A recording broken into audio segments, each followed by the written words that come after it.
ঢাকা থেকে সিলেটের উদ্দেশ্যে একটি ট্রেন যাওয়ার সময় সেই চিতাবাঘটি আত্মহত্যা করে।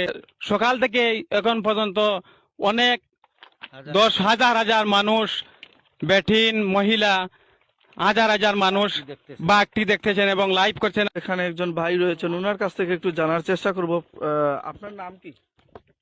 বিসমিল্লাহির রহমানির রহিম। ঐতিহ্যবাহী বরমচাল, কলিমাবাদ এবং ফকিরপাড়া আনিনগর গুরুস্থানের দুইটি পাশে গুরুস্থানের মাঝামাঝি একটি চিতাবাঘ রাত 12টার দিকে আমার একটি চাচাতো ভাই জামাল খান উনি দৌড়িয়ে দিয়েছেন এবং আমি আমার একটি বাইক নিয়ে সিলেটে গিয়েছিলাম। ট্রেনে উদয়নে এক ঘটিকার সময় বরমচাল নেমেছি। আমরা গিয়েছি সেটা আমরা জানি না। সকাল 6 ঘটিকার সময় ঢাকা থেকে সিলেটের উদ্দেশ্যে একটি ট্রেন যাওয়ার সময় সেই চিতাবাঘটি আত্মহত্যা করে।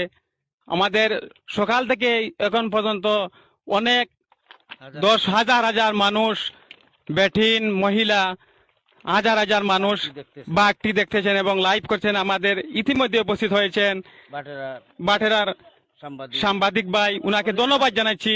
এবং আমি বরমচালে একজন বিশিষ্ট ব্যবসায়ী। বরমচাল রাত 12টা অথবা 1 ঘটিকার দিকে আমি যাতায়াত করি।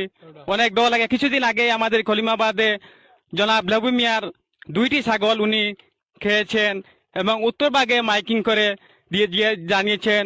উত্তরবাগ ইটাচড়া সেখানেও মাইকিং করে জানিয়ে দিয়েছেন। বিভিন্ন জায়গায় এই বাঘটিকে দৌড়ানো হয়েছে এবং উনার সঙ্গী আরো একটি বাঘ রয়েছে।